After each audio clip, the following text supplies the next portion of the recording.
পিকনিকের সময় আসতে পারে। ডবকায় পিকনিক হতো তো।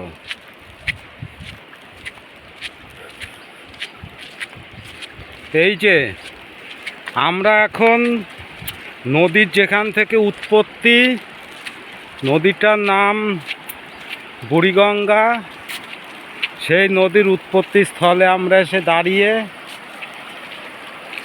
দেখো তিন মাথা, এইদিকে পাহাড় থেকে বয়ে এসছে নদী, এইদিকে পাহাড়েই আমরা এখন। এই যে জঙ্গল, জঙ্গল কি পাহাড়? আমরা এখন পাহাড়ে। এই দেখো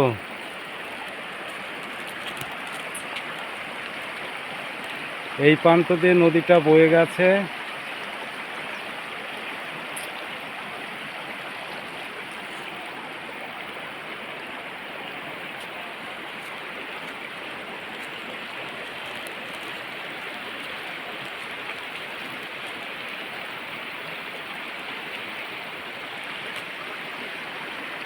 ওই পাশে আবার গাড়ি চলে।